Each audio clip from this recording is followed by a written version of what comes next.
Jemaat yang dikasihi Tuhan, berikut protokol yang harus diikuti demi kelancaran ibadah kita. Yuk ikutan nyanyi. Pakailah masker, jangan lupa. Cucilah tangan, jangan lupa. Kalau masuk cek suhu dulu. Masuk lift jangan buru-buru. Di dalam lift jangan ngobrol. Salaman yuk dengan namaste. Bersimu tutup dengan lengan. Jangan ngobrol di ibadah ya. Saat pulang gak desakan ya. Patuhi prokesnya, patuhi prokesnya, patuhi prokesnya, demi kita bersama. Selamat pagi saudara-saudara.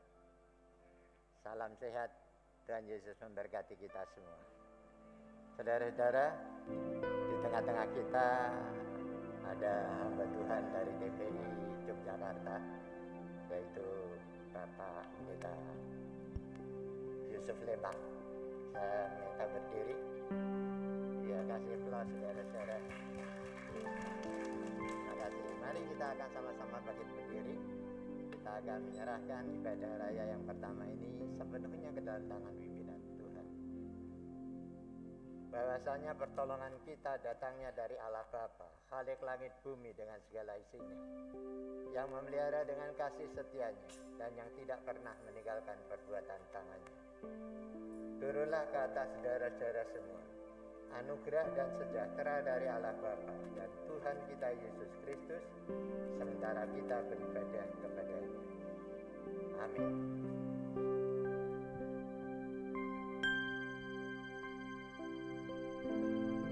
Shalom jemaat yang dikasihi Tuhan.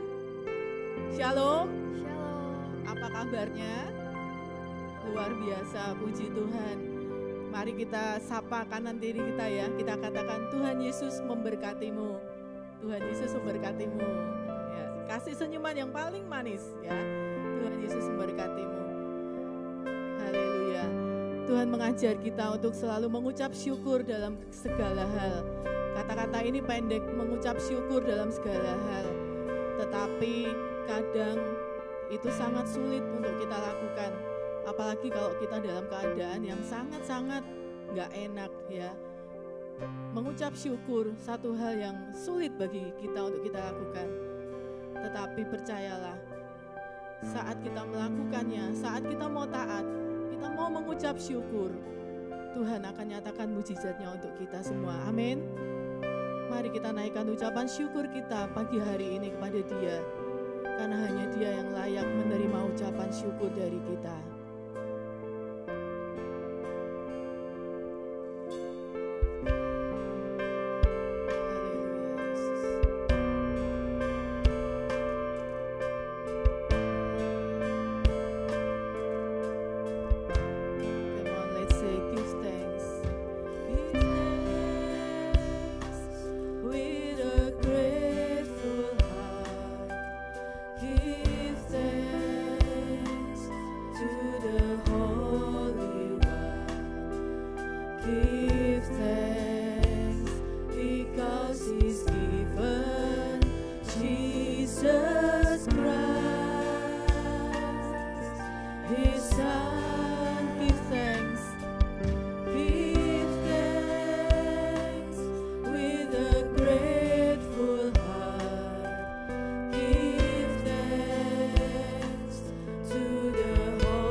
His Son and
bersyukurlah kepada Tuhan dengan hati bersyukur, dengan hati bersyukur pada Allah yang kudus. Syukur karena diberikan anaknya Yesus, dengan hati bersyukur, hati bersyukur pada Allah yang kudus. Syukur karena diberikan anaknya Yesus. Kini yang lemah berkata, ku kuat. Yang lemah berkata, ku kuat. Yang miskin berkata, ku kaya. Karena perbuatannya pada kita kini. Yang lemah berkata, ku kuat. Yang miskin berkata, ku kaya. Karena perbuatannya pada kita. Katakan dengan iman, yang lemah berkata, ku kuat. Yang lemah berkata, ku kuat. Yang miskin berkata, ku kaya. Karena perbuatannya pada kita kini. Yang lemah berkata, ku kuat. Yang miskin berkata, ku kaya. Karena perbuatannya pada kita. And now, let the weak says, I am strong. Let the weak says, I am strong. Let the poor say, I am free. Because of what the Lord has done for us. And now, let the weak say, I am strong. Let the poor say, I am free. Because of what the Lord has done for us. Sekali lagi katakan dengan imanmu, kau yang lemah akan dikuatkan, kau yang miskin akan diperkaya oleh Tuhan. Haleluya Yesus, haleluya. Mujizat-Mu dinyatakan Tuhan pagi hari ini Tuhan. Kami percaya Tuhan. Hanya pada kita kini, yang lemah berkata, ku kuat. Yang miskin berkata, ku kaya. Karena perbuatannya pada kita. Katakan syukur, syukur. Naikkan ucapan syukurmu. Syukur, syukur Tuhan.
bersyukur Tuhan.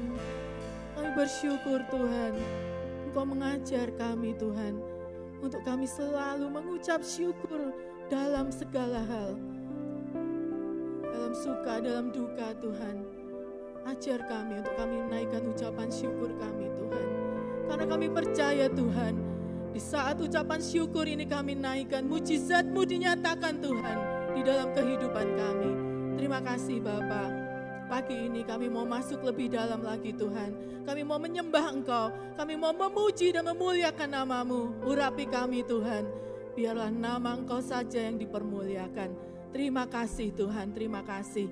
Kami mengucap syukur Tuhan buat hari ini, buat pagi hari ini. Kami siap memuji Engkau. Di dalam nama Tuhan Yesus, kami sudah berdoa dan mengucap syukur. Semua jemaat katakan, amin. Haleluya. Beri kemuliaan buat Tuhan. Haleluya. Kita akan naikkan pujian ini ya. Mari kita bersama-sama tepuk tangan.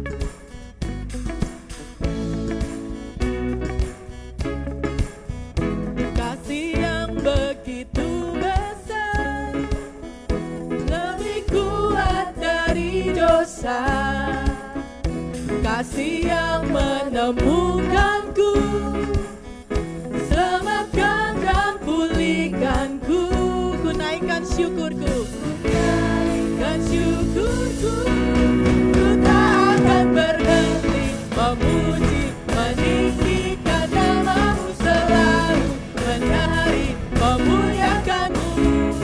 Dibebaskan, dibangkitkan, hidup yang Kau beri, dan ini hanya untuk-Mu. Kasih Tuhan begitu besar. Dia yang sudah menebus kita, Dia yang sudah membangkitkan kita. Kasih yang begitu besar, amin, lebih kuat dari dosa. Kasih yang menemukanku, selamatkan dan pulihkanku. Mari naikkan syukur kita. Naikkan syukurku, ku tak akan berhenti memuji, meninggikan nama-Mu selalu, menari, memuliakan-Mu. Dibebaskan, dibangkitkan, hidup yang Kau. Kasih yang besar. Haleluya. Kasih Tuhan, kasih yang begitu besar. Katakan sama-sama, kasih yang begitu besar. Yang begitu besar, lebih kuat dari dosa. Kasih yang menemukanku, selamatkan dan pulih. Angkat tanganmu, katakan, ku naikkan syukurku. Naikkan syukurku, ku tak akan berhenti memuji, meninggikan nama-Mu selalu, menari, memuliakan-Mu. Dibebaskan, dibangkitkan, hidup yang Kau berikan. Saya aja Bapak Ibu melambaikan tangan kita. Ya. Meninggikan nama-Mu selalu, menari, memuliakan-Mu. Dibebaskan, dibangkitkan, hidup yang Kau berikan. Ini hanya untuk-Mu. Musik memuji Tuhan. Kita tepuk tangan sama-sama ya.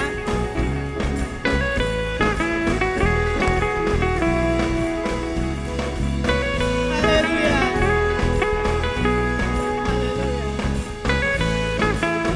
Mari naikkan ucapan syukur kita. Ku naikkan syukurku, ku naikkan syukurku. Juan on bass. Kita tepuk tangan sama-sama. Oke. Haleluya, Yesus.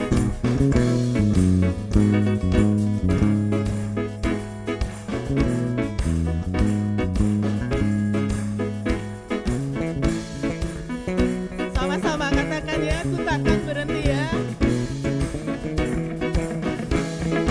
Tak akan berhenti memuji,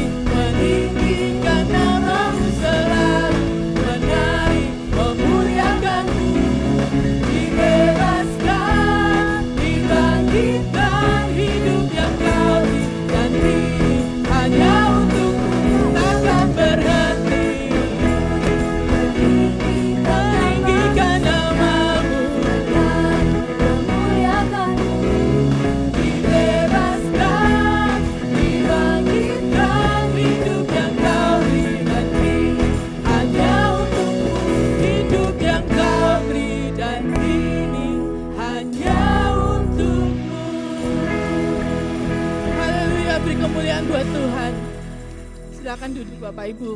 Hidup yang Tuhan sudah berikan buat kita sekarang bukan milik kita lagi, tetapi murni 100% bahkan 1000% adalah milik Tuhan. Amin. Amin. Haleluya. Tuhan kita adalah Tuhan yang luar biasa. Saat kita menghadapi kesulitan, saat kita menghadapi kesesakan, terkadang kita merasa nggak ada jalan keluar. Kita merasa, Tuhan kok seperti ini ya hidup saya, terlalu sesak, terlalu berat. Tapi percayalah dan ingatlah selalu bahwa Tuhan Yesus, Dia tidak akan pernah meninggalkan kita. Dia Bapa yang setia, amin. Dia Bapa yang setia, amin. Kebaikannya atas hidup kita tidak akan pernah berubah. Kebaikannya untuk hidup kita tidak akan pernah tergantikan oleh apapun. Dan satu hal yang patut kita pegang teguh, pertolongan Tuhan tidak akan pernah terlambat. Amin. Mari saya ajak Bapak Ibu untuk kita menutup mata sejenak. Kita renungkan kebaikan Tuhan dalam hidup kita. Kita hitung berkat Tuhan satu demi satu. Kebaikan Tuhan dalam hidupmu. Kebaikan Tuhan yang begitu luar biasa. Saat kita lemah, saat kita menghadapi satu masalah yang besar, percaya pertolongan Tuhan tidak pernah terlambat. Kita renungkan ini, singer akan menyanyikan pujian ini. Kita naikkan ucapan syukur kita dengan doa kita dari dalam hati kita yang terdalam. Terima kasih Tuhan.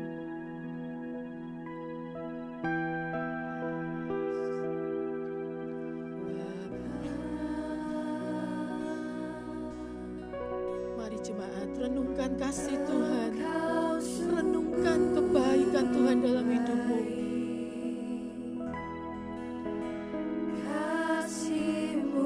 Seolah hidupmu gagal, seolah hidupmu hancur, seolah rancanganmu gagal semuanya. Apa yang telah engkau pikirkan, semuanya tidak berjalan sesuai dengan keinginanmu. Tapi percaya Dia Bapa yang baik, Dia Bapa yang setia. Dia tidak pernah meninggalkan engkau. Dia tidak pernah meninggalkan kita. Haleluya Yesus.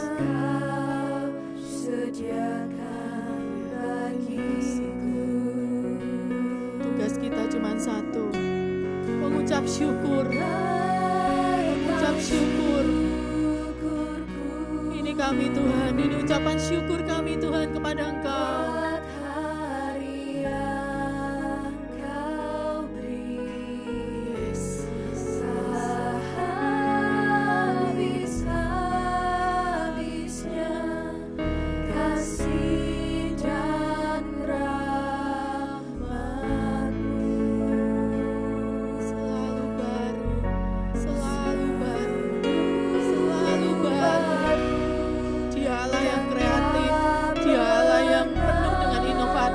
Dia tidak pernah ketinggalan zaman dalam segala hal masalah pergumulan yang engkau hadapi. Pertolongannya tidak pernah terlambat. Saya undang Bapak Ibu untuk bangkit berdiri. Kita naikkan pujian ini. Bapa, Engkau sungguh baik.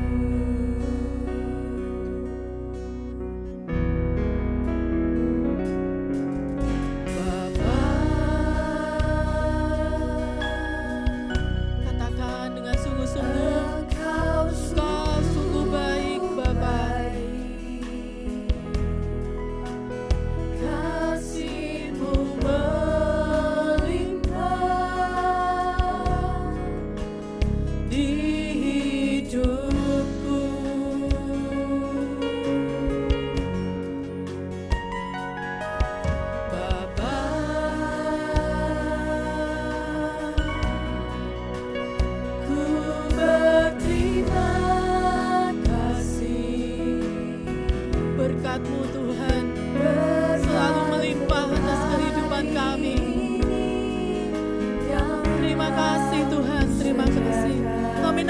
ucapan syukur kami kepadamu Tuhan. Naikkan syukurku buat hari yang kau beri, tak habis-habisnya kasih dan rahmat,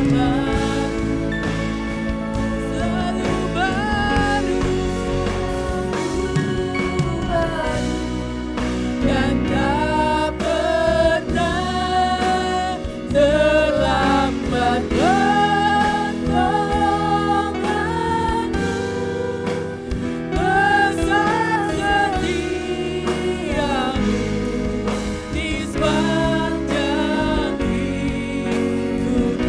Ku naikkan syukurku Tuhan.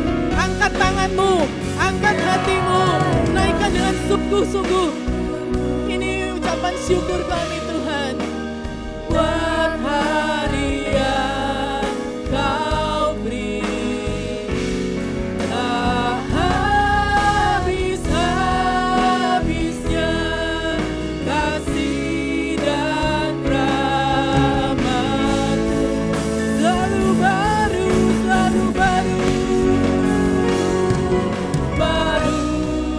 dan tak pernah. Pertolongan Tuhan tidak pernah terlambat. Pertolongan Tuhan selalu tepat pada waktunya. Besar setiamu di sepanjang hidup. Dengan lebih sungguh-sungguh lagi, katakan ku naikkan syukurku Tuhan. Naikkan syukurku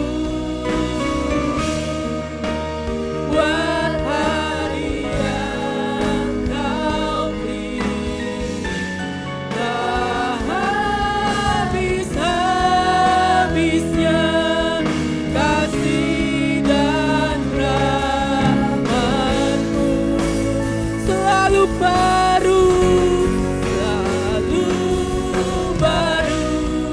dan tak pernah terlambat. Pertolonganmu besar setiamu di sepanjang hidupku. Besar setiamu Tuhan.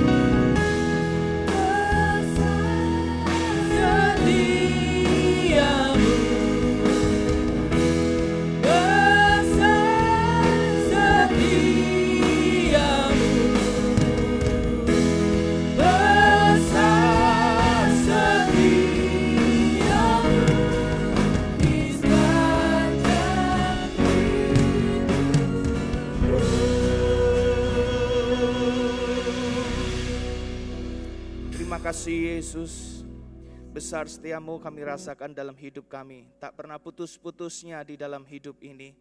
Oleh sebab itu pantaslah kami menaikkan syukur dan sembah kami kehadirat-Mu pagi hari ini. Terimanya Engkau berkenan menerima setiap penyembahan kami pagi hari ini ya Bapa. Tiba waktunya kami mau duduk taat di bawah firman Tuhan pagi hari ini, untuk kami menangkap isi hati-Mu. Oleh sebab itu kami persilahkan Allah Roh Kudus berbicara melalui penerangan dari tempat yang maha tinggi, supaya kami menangkap isi hati Tuhan dan melakukannya dalam hidup kami. Terima kasih Tuhan, kami sambut firman-Mu dengan hati terbuka di dalam nama Tuhan Yesus Kristus. Haleluya, amin. Saya persilakan duduk kembali saudaraku. Shalom, puji Tuhan, kita bertemu lagi Bapak Ibu Saudara sekalian. Kami ucapkan terima kasih banyak kepada Bapak Gembala dan para majelis yang telah undang dan mempersilahkan saya untuk bisa melayani pagi hari ini dan berbagi firman Tuhan. Salam dari keluarga besar Tebik Kolombo kepada seluruh jemaat yang ada di GA Jemaat Kudus tempat ini. Puji Tuhan. Bapak Ibu, pada kesempatan pagi hari ini kita akan belajar mengenai kehadiran Yesus yang mengubah kehidupan kita, saya dan saudara. Saudara, hari-hari ini banyak keterpurukan yang dialami oleh dunia. Kita masih ingat sekitar 2 tahun lebih yang lalu ya, dunia dilanda oleh pandemi dan menimbulkan banyak dampak, hampir-hampir resesi rasanya. Bahkan beberapa negara di dunia mengalami resesi. Kemudian munculnya perang, ya, ketegangan di dunia Eropa antara Rusia dan Ukraina. Bahkan kita melihat dampaknya bukan sampai di situ, dampak kemanusiaan, ekonomi dan seterusnya, dampak global juga. Akhirnya banyak beberapa negara mengalami krisis, termasuk baru-baru ini ya, negara Sri Lanka bangkrut, terjadi chaos di sana. Nah, saudaraku, ini adalah keadaan dunia saat ini. Saya tidak tahu apa yang Bapak Ibu alami saat ini. Adakah suatu keterpurukan yang saudara alami saat ini? Tetapi saya percaya firman Tuhan berkata pagi hari ini, Tuhan Yesus hadir bagi saya dan saudara untuk mengangkat kita dalam keterpurukan yang ada. Saudaraku, kita buka di dalam Markus 10, kita akan membaca ayat yang ke-46 sampai ayat yang ke-52. Injil Markus pasal yang 10, ayat yang ke-46 hingga ayat yang ke-52. Saya akan membacakan bagi Bapak Ibu Saudara. Yesus menyembuhkan Bartimeus. Lalu tibalah Yesus dan murid-muridnya di Yeriko, dan ketika Yesus keluar dari Yeriko bersama-sama dengan murid-muridnya dan orang banyak yang berbondong-bondong, ada seorang pengemis yang buta bernama Bartimeus. Anak Timeus duduk di pinggir jalan. Ketika didengarnya bahwa itu adalah Yesus orang Nazaret, mulailah ia berseru, Yesus anak Daud, kasihanilah aku. Banyak orang yang menegurnya supaya ia diam, namun semakin keras ia berseru, anak Daud, kasihanilah aku. Lalu Yesus berhenti dan berkata, manggillah dia. Mereka memanggil orang buta itu dan berkata kepadanya, kuatkan hatimu, berdirilah, ia memanggil engkau. Lalu ia menanggalkan jubahnya, ia segera berdiri dan pergi mendapatkan Yesus. Tanya Yesus kepadanya, apa yang kau kehendaki supaya aku perbuat bagimu? Jawab orang buta itu, Rabuni, supaya aku dapat melihat. Lalu kata Yesus kepadanya, pergilah, imanmu telah menyelamatkan engkau. Pada saat itu juga melihatlah ia, lalu ia mengikuti Yesus dalam perjalanannya. Saudaraku, salah satu tokoh sentral di tempat ini memang Yesus. Tetapi kita melihat bahwa penulis Markus berbicara tentang seorang yang bernama Bartimeus. Saudaraku, bagaimana keadaan Bartimeus yang dikisahkan di dalam perikop ini? Dan pada waktu itu Yesus melihat bahwa orang ini sedang terpuruk. Kita lihat orang ini terpuruk bagaimana. Ayat 48, ayat yang ke-46 dikatakan bahwa ada seorang pengemis. Kalau berbicara pengemis saudara, ya berarti seseorang yang disebut namanya Bartimeus ini adalah seseorang yang terpuruk secara status sosial. Ya, tentu status sosial seorang pengemis itu bukanlah status sosial yang menggembirakan. Bahkan mungkin zaman ini juga. Dan Bartimeus secara status sosial pada waktu itu adalah bekerja sebagai seorang pengemis. Bukan hanya itu, ayat 46 dikatakan, disebutkan juga bahwa orang ini dikatakan mengidap atau mengalami yang namanya penyakit buta. Tidak bisa melihat. Dia bukan hanya terpuruk secara status sosial, tetapi secara physically, ya, kondisi fisiknya dia terpuruk, buta, tidak bisa melihat. Sehingga dalam kehidupannya secara physically dia sangat terbatas. Lagi-lagi di ayat 46 dikatakan bahwa dia duduk di pinggir jalan. Kalau orang duduk di pinggir jalan, bahkan dikatakan mungkin dia hidup sehari-harinya di pinggir jalan, berarti dia juga terpuruk secara ekonomi. Secara status sosial dia terpuruk, secara kehidupan fisiknya dia terpuruk, tetapi juga kehidupan ekonominya mengalami keterpurukan. Saudaraku, mungkin kehidupan kita seolah-olah seperti Bartimeus, mungkin tidak terpuruk dalam ketiga hal ini. Tetapi akhir-akhir ini seolah-olah kehidupan kita rasa-rasanya terpuruk juga seperti Bartimeus. Dan saudaraku, saat kita terpuruk rasanya tidak ada pertolongan. Rasanya siapa yang ada buat saya ketika saya terpuruk? Tentu ketika kita jaya, kita sukses, banyak orang yang dekat dengan kita. Banyak orang yang suka sama kita. Tapi saat kita terpuruk, adakah orang yang masih setia berada di sisi kita? Sangat jarang saudara ketika kita mengalami keterpurukan, ada banyak orang yang setia mendampingi kita. Kalau yang meninggalkan kita justru banyak. Demikian yang dialami Bartimeus. Dia bukan orang populer, dia orang yang tersingkirkan, tersisihkan karena dia menjadi orang yang sangat terpuruk pada waktu itu. Tetapi pada waktu itu Yesus hadir bagi Bartimeus secara khusus. Dan saudaraku, apa respon Bartimeus yang terpuruk itu ketika Yesus hadir bagi dia secara khusus waktu itu? Ketika Yesus Bartimeus dengar ada di dekatnya, ayat 47 dicatat bahwa Bartimeus berseru, "Yesus anak Daud." Ini cukup menarik saudara, ketika seorang yang terpuruk ini menyapa, berseru bahwa Yesus anak Daud.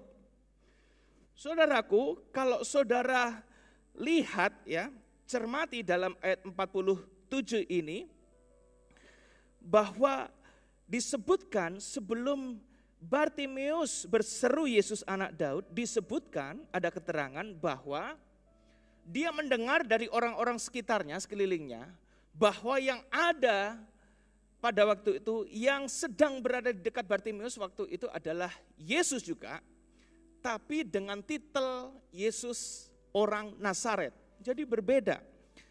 Yesus anak Daud dan Yesus orang Nazaret. Ya. Ini predikat yang berbeda saudara. Ketika Bartimeus mendengar bahwa orang lain mengatakan Yesus orang Nazaret, tetapi kenapa Bartimeus justru berseru Yesus anak Daud? Ini cukup menarik saudara. Kalau kita boleh tahu ya, kenapa Yesus disebut orang Nazaret?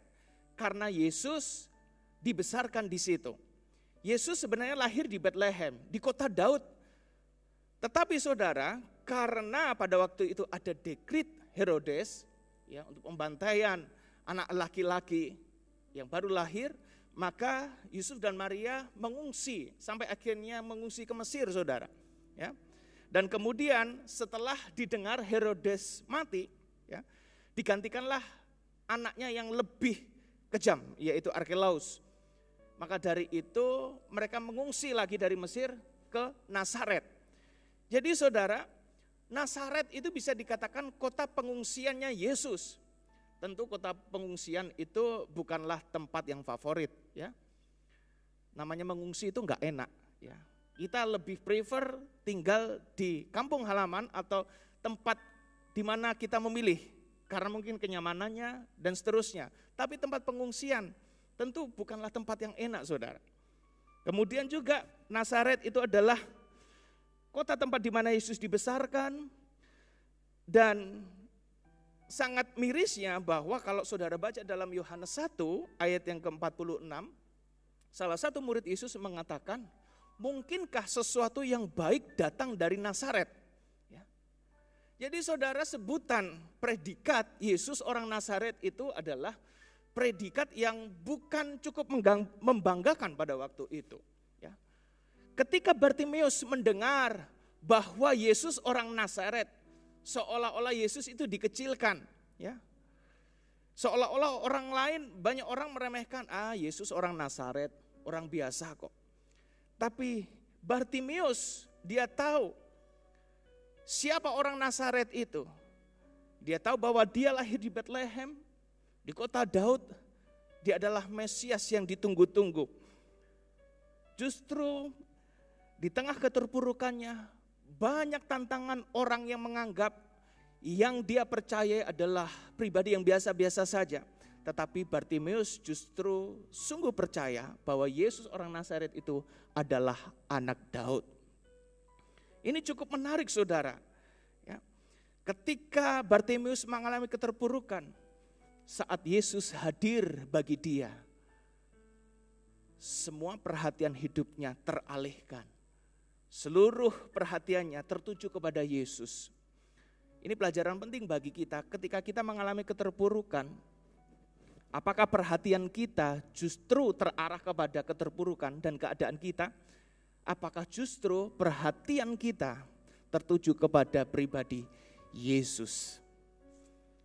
Ini menarik saudara yang dapat kita pelajari dari Bartimeus. Tetapi bukan hanya itu.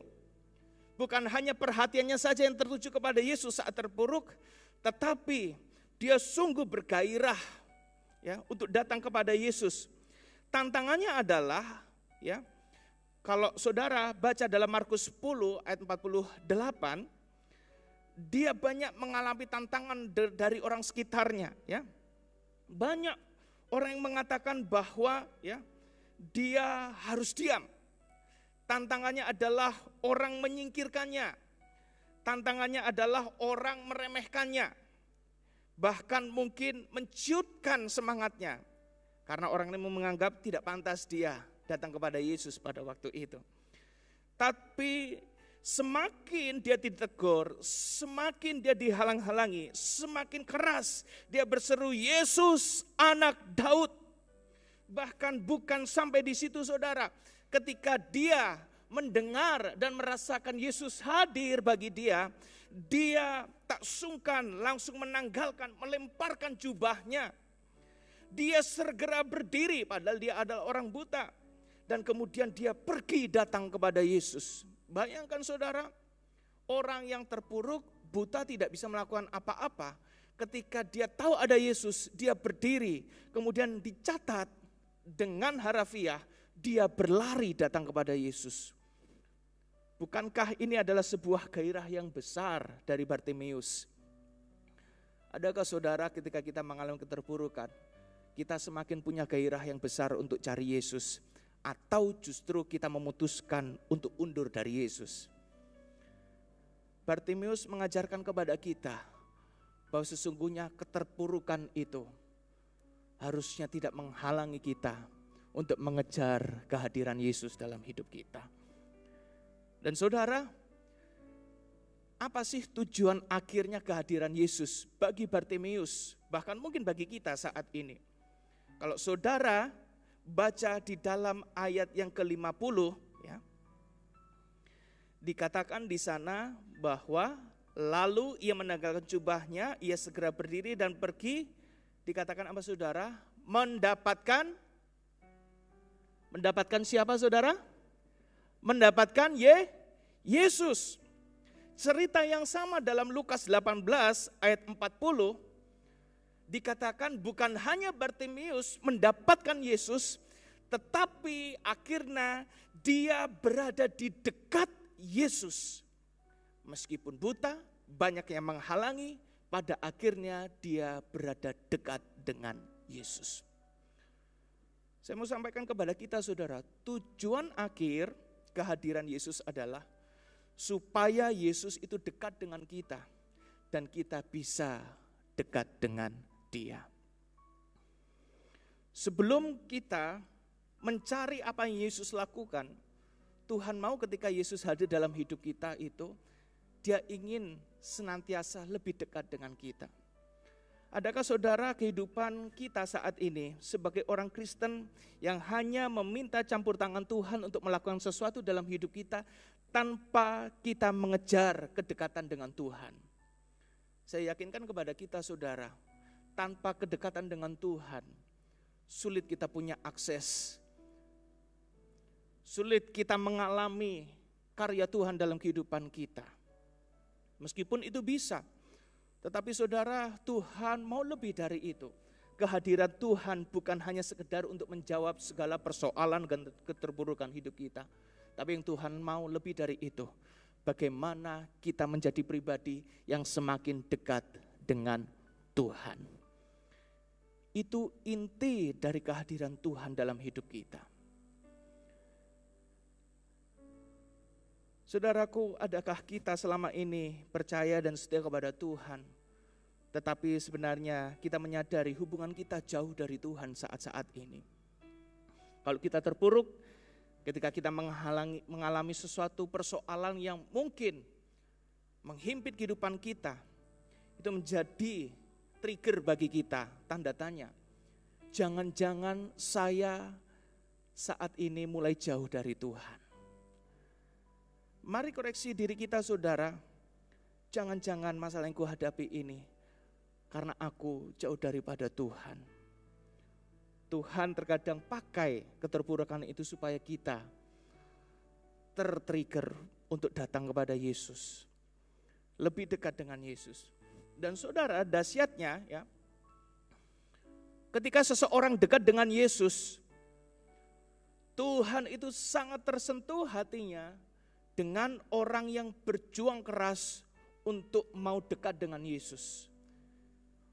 Tuhan sangat tersentuh hatinya kepada orang-orang yang benar-benar bergairah mengejar hadirat Tuhan.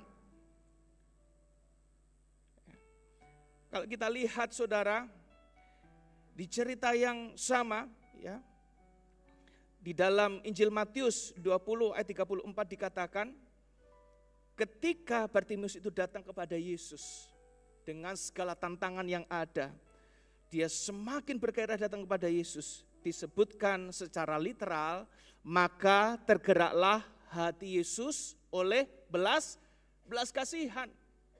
Orang-orang yang bergairah untuk mengejar hadirat Tuhan akan mampu mengetuk pintu hati Tuhan, saudara. Kalau saya dan saudara memiliki gairah yang besar untuk mengejar hadirat Tuhan dalam hidup kita, saya percaya hati Tuhan tersentuh untuk saya dan saudara. Amin.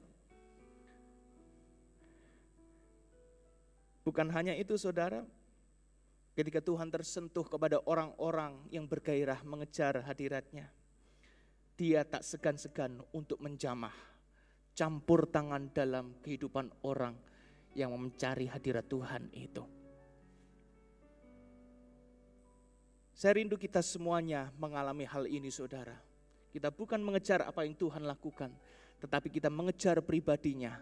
Maka hati Tuhan tergerak dan dia berkarya dalam hidup kita, mengangkat semua keterpurukan kita. Dan kembali ke Markus saudara, ketika akhirnya Tuhan tersentuh hatinya kepada orang yang bergairah untuk mencari hadiratnya, Tuhan tahu pemberian terbaik bagi Bartimeus dan juga saya yakin bagi saya dan saudara. Dikatakan ayat 51, ya, Yesus berkata kepada Bartimeus, apa yang kau kehendaki supaya aku perbuat bagimu? Ya. Ketika Yesus tergerak hatinya, Yesus memberi ruang permohonan kepada kebutuhan utama.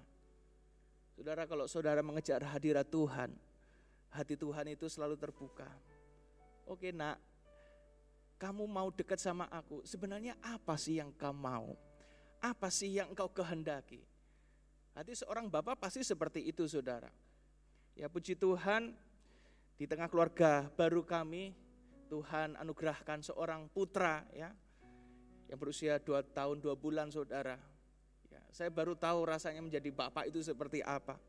Ketika anak itu ya datang kepada kita, kemudian dia mau dekat dengan kita. Anak saya itu biasanya saudara, kalau sudah enggak ketemu ya, atau dia punya pengen sesuatu, dia langsung lari peluk saya saudara. Ya. Kadang juga dia pegang telinga saya seperti itu, karena dibentuk sayang dia pegang telinga. Ya, kadang cium saya. Saya tahu bahwa dia punya niat sesuatu. Anak saya itu kan suka lihat kereta saudara. Jadi tontonannya kalau di rumah itu TV-nya mesti tutut ya. Makanya saya ajak selalu itu supaya dia enggak main HP saja, saya ajak ke Tugu biasanya. Lihat kereta lewat saja, ya. Saya sampai bosan sama maminya itu ngeliat kalau TV itu harus setel tutut, saudara. Ya, kereta itu. Nah, demikian saudara. Hati saya tersentuh ketika dia datang kepada saya, berusaha dekat dengan saya. Karena dia punya sesuatu kehendak yang dia mau kemukakan kepada bapaknya. Demikian juga saudara, Yesus tahu kalau kita mau dekat dengan Tuhan, hati Tuhan itu terbuka kepada kita anak-anaknya. Apa sih yang kita kehendaki? Dan dahsyatnya saudara, ketika Tuhan itu hadir dalam hidup kita, kita dekat dengan Tuhan, ya. Yesus tahu pemberian yang terbaik bagi kita. Yesus memberi yang paling utama, lebih dari kebutuhan utama saya dan saudara. Dikatakan ayat 52, pergilah imanmu telah menyelamatkan engkau. Ya. Ketika Yesus mengatakan, apa yang kau kehendaki dariku? Bartimeus mengatakan, Rabuni, aku supaya dapat melihat. Tetapi kenapa Yesus tidak menjawab bahwa, baik, jadilah engkau melihat, imanmu menyelamatkanmu. Mungkin seharusnya seperti itu.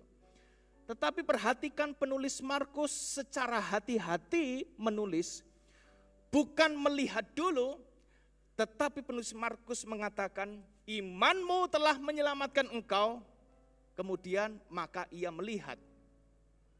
Artinya apa, saudara? Yesus tahu pemberian lebih utama. Yesus mau lebih dahulu menyelamatkan jiwa dari Bartimeus sebelum Bartimeus mengalami kebutuhan utama dalam hidupnya.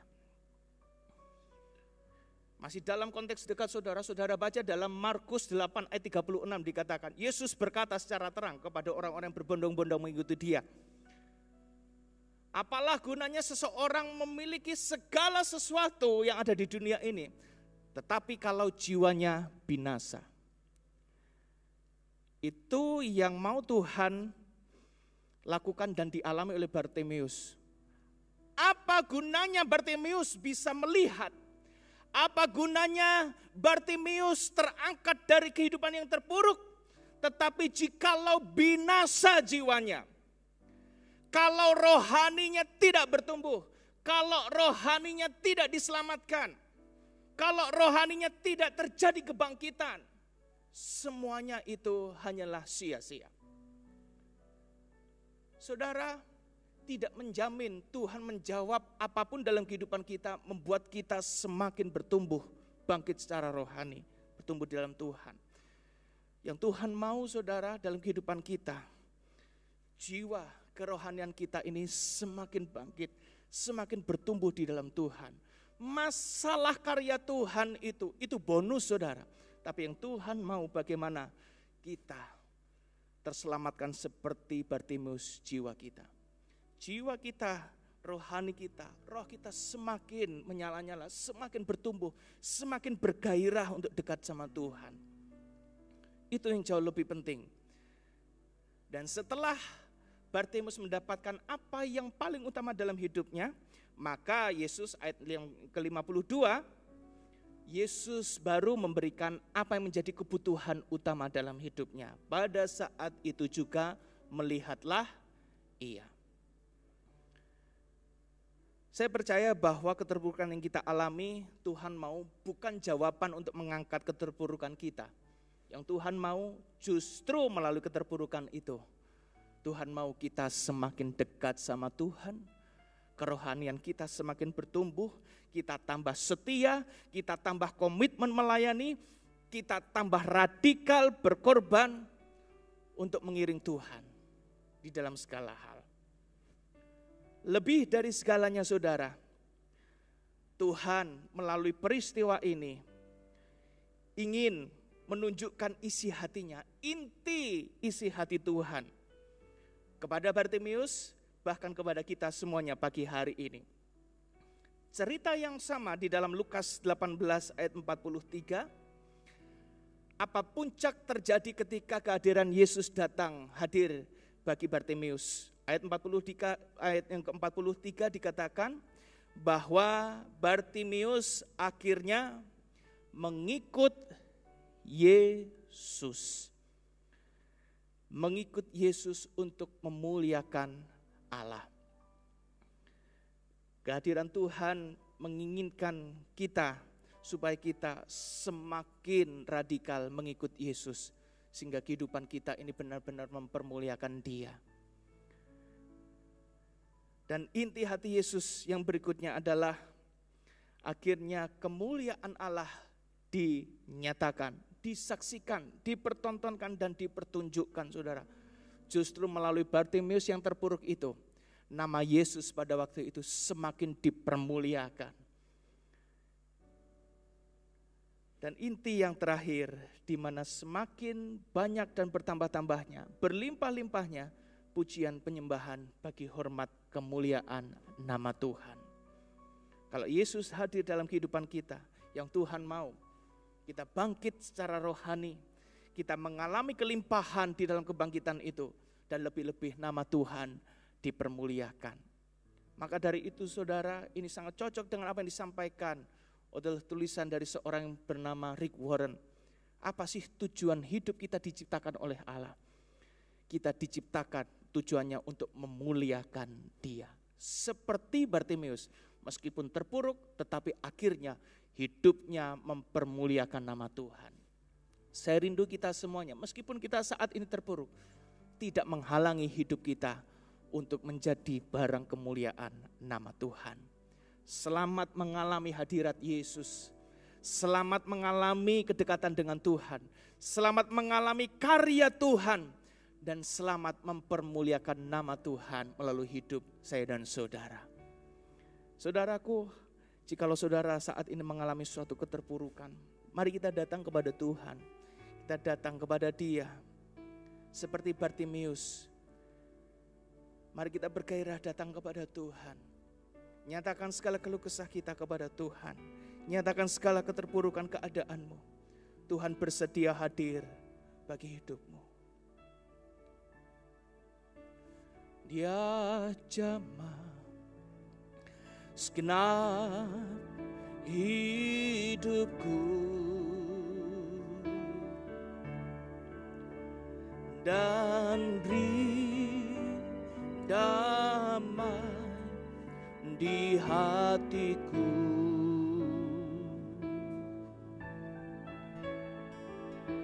Semua telah berubah dan aku tahu Yesus jamah ku jadi baru. Mari kita katakan, Dia jamah, Dia jamah segenap hidupku dan beri damai di hatiku. Mari kita semuanya bangkit berdiri. Kita datang kepada Yesus. Semua telah berubah, dan aku tahu Yesus jamah ku jadi baru. Dia jamah, Dia jamah senap hidupku dan memberi dan beri damai di hatiku. Semua kan berubah dan aku tahu Yesus jamah ku jadi baru. Pagi hari ini Yesus hendak menyapa saudara semua. Apa segala yang engkau alami saat ini, Tuhan Yesus mau hadir bagi hidupmu. Ada banyak hal yang menghalangi engkau datang kepada Yesus, tapi Yesus pagi hari ini berkata, come to me. Dia ingin engkau dekat dengan Dia. Dia mau hadir dalam hidupmu. Kalau saudara mengalami satu keterpurukan, tantangan, kesulitan saat ini, datang kepada Yesus. Angkat kedua tanganmu dan terimalah kehadiran Yesus menjamah berkarya dalam hidupmu. Dia ada dalam hidupmu. Dia tahu pemberian yang jauh lebih baik dalam hidupmu. Dia akan mengangkat keadaan hidupmu. Dengan iman nyatakan kepada Tuhan di dalam sembah. Dia jamah, Dia jamah, Dia jamah. Haleluya, Yesus. Dia jamah, Dia jamah senap hidupku dan beri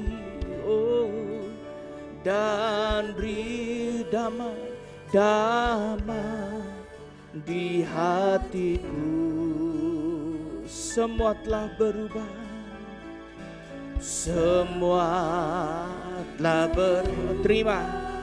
Yakinlah hidupmu diubahkan oleh Tuhan, oleh kehadirannya. Oh Yesus jamah ku jadi baru. Dia jamah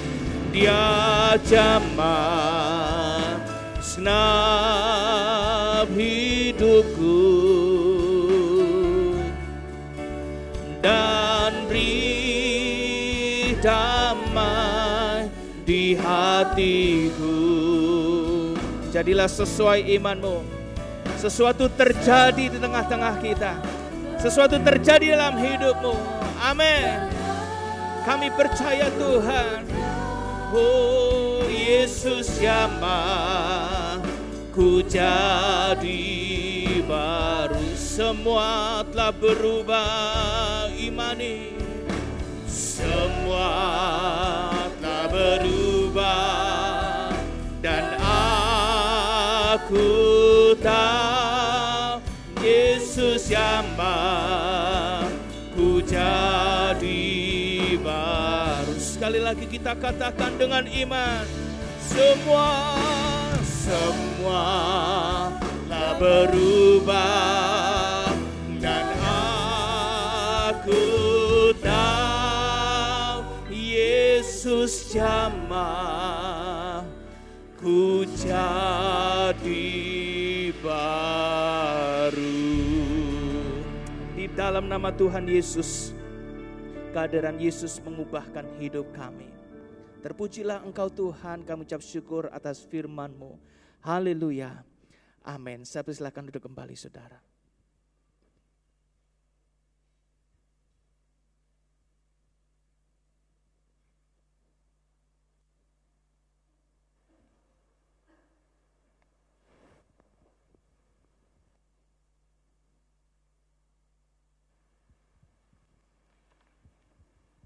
Puji Tuhan, saudara diberkati dengan firman Tuhan. Jangan puas sampai pada batas mendengar, tapi alami kehadiran Tuhan yang mengubah hidup saudara. Itu yang Tuhan mau. Terima kasih Pak Yusuf Lempang yang sudah menjadi saluran berkat dari Tuhan kepada kita dalam penyampaian firman Tuhan pada pagi hari ini dan siang nanti dalam ibadah raya 2. Tuhan Yesus memberkati. Ada beberapa hal yang ingin ditekankan dalam warta jemaat, tetapi terlebih dahulu kami ingin menyambut ada 2 saudara kita yang ingin dan menyatakan menjadi anggota jemaat Gereja Isa Al-Masih Kudus. Mohon kesediaan Saudara Yosep Ong Yosi Setiawan dan Chan Grafira Oktarian Santoso. Apabila hadir, mohon kesediaannya untuk bangkit berdiri untuk kami kenal. Silakan. Iya. Di mana ini? Ya, ada hadir ya. Siang biasanya. Ya. Maka dengan ini diumumkan terhitung sejak hari ini 31 Juli, 2 saudara kita ini telah resmi menjadi anggota jemaat Gereja Isa Al-Masih Kudus, yaitu saudara Yosep dan saudari Chan Grafira. Kami menyampaikan selamat bergabung dengan keluarga besar Gereja Isa Al-Masih Kudus. Kemudian tak lupa kami juga menyambut apabila ada di antara Bapak Ibu saudara sekalian, ada yang baru pertama kali hadir dalam ibadah raya di tempat ini. Silakan bangkit berdiri. Adakah? Iya, tidak ada. Ya, itu saja yang dapat disampaikan. Jangan lupa dan diberitahukan berulang-ulang apabila ada di antara saudara-saudara sekalian yang akan merencanakan pernikahan di tahun ini, segera menghubungi Bapak Gembala untuk diadakan kelas bimbingan pranikah. Ya, itu dan dukung dalam doa untuk ke-18 saudara kita. Besok Rabu tanggal 10 Agustus ke depan akan melakukan baptisan air. Dukung dalam doa untuk ke-18 saudara kita ini. Ya, itu saja yang dapat disampaikan. Lain-lainnya saudara bisa perhatikan di dalam warta jemaat. Jangan lupa persiapkan untuk hadir ibadah minggu depan. Ibadah disertai dengan perjamuan Tuhan atau perjamuan suci. Hari Sabtu ada doa puasa. Apabila ada kerinduan saudara-saudara untuk hadir, silakan bergabung bersama dengan kami. Itu saja yang dapat disampaikan. Sekarang kami ingin mengundang saudara yang berulang tahun untuk bangkit berdiri dari tanggal 25 sampai tanggal 31. Silakan bangkit berdiri. Ada? Tidak ada?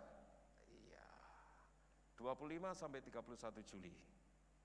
Oke, tidak ada. Tetap kita akan doakan.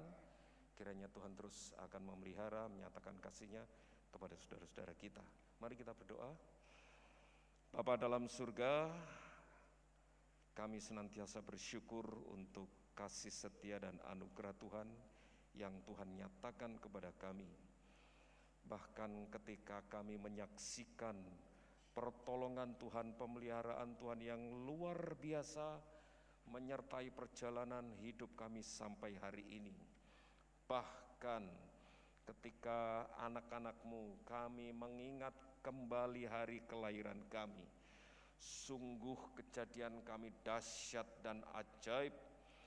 Bahkan luar biasa kasih setia Tuhan sampai Engkau tambahkan kembali usia dalam kehidupan anak-anak-Mu.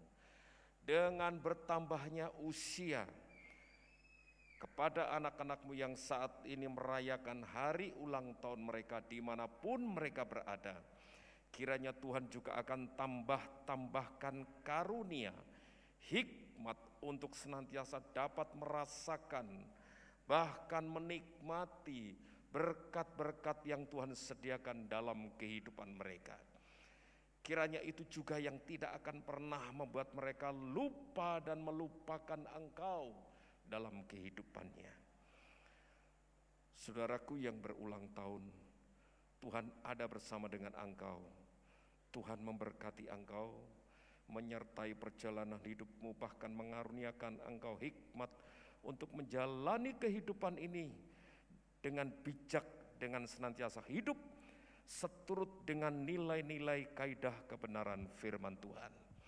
Tuhan memberkati engkau, memberkati pekerjaanmu, memberkati rumah tangga, keluargamu, kesehatanmu, dagangmu, apapun yang engkau lakukan di dalam Tuhan. Tuhan menyertai dan Tuhan memberkati. Kasih karunia dan damai sejahtera Tuhan senantiasa dilimpahkan dalam kehidupan engkau. Demikian pula kami berdoa untuk saudara-saudara kami yang saat ini mengalami kelemahan tubuh oleh karena sakit, penyakit, dan terus berharap dan menaruh iman percayanya hanya kepada engkau. Baik yang ada di rumah sakit maupun di rumah dimanapun mereka ada. Tuhan hadir menyatakan kuasa, mujizat sesuai dengan iman percaya anak-anak-Mu. Dan kuasa Tuhan dinyatakan untuk memberikan pemulihan, kesembuhan, kekuatan baru dari Tuhan semata. Teguhkan iman percaya mereka, tegarkan hati mereka untuk tetap terus berharap dan memandang kepada kasih setia Tuhan semata. Tuhan menolong dan Tuhan memberkati saudara-saudara kami yang saat ini mengalami kelemahan tubuh. Terima kasih Tuhan.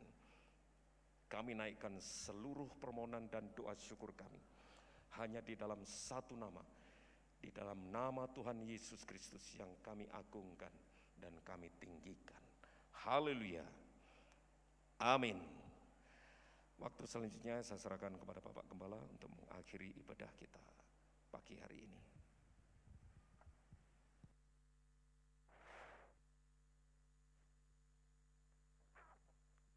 Mari kita akan sama-sama bangkit berdiri. Kita akan mengakhiri ibadah raya yang pertama ini. Kami bersyukur kepadamu Tuhan, karena kami tahu bahwa pimpin dan penyertaan-Mu di dalam ibadah raya yang pertama ini. Kami benar-benar dapat disegarkan baik firman maupun pujian-pujian yang kami naikkan kepada Engkau. Hari ini juga Tuhan, kami boleh menyerahkan persembahan daripada anak-anak-Mu yang dengan penuh kasih memberikan persembahan guna pekerjaan daripada Tuhan. Kiranya Tuhan sendiri yang akan menguduskan persembahan kami agar bisa berguna bagi kelancaran pekerjaan Tuhan di Gereja Isa Masih Kudus. Dan kami tahu Tuhan, Engkau juga yang akan memberkati kami supaya kami makin kaya di dalam kebajikan. Terima kasih Tuhan. Apapun juga yang kami alami saat ini, kami yakin Tuhan bukan hanya tahu, Tuhan akan memimpin, menolong, dan membebaskan kami dari segala keburukan kami. Oleh karena itu kami bersyukur dan berterima kasih bahwasanya untuk selama-lamanya kasih setia-Mu di dalam kehidupan kami.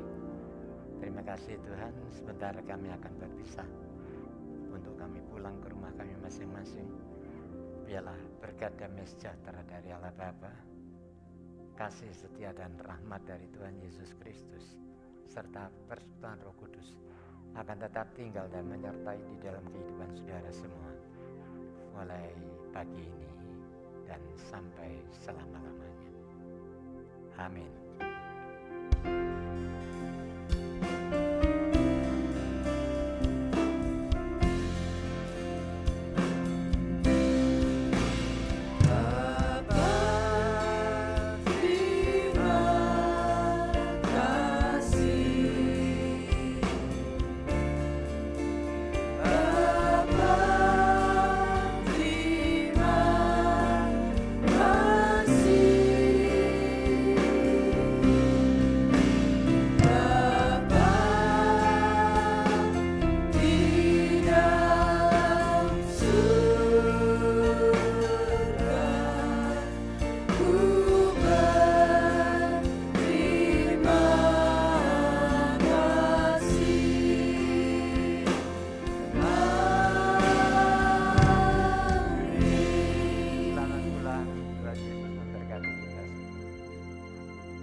Kasih yang menemukanku, selamatkan dan pulihkanku. Ku naikkan syukurku, ku tak akan berhenti memuji, meninggikan nama-Mu selalu, menari, memuliakan-Mu. Dibebaskan, dibangkitkan hidup yang baru, dan kini hanya untuk-Mu.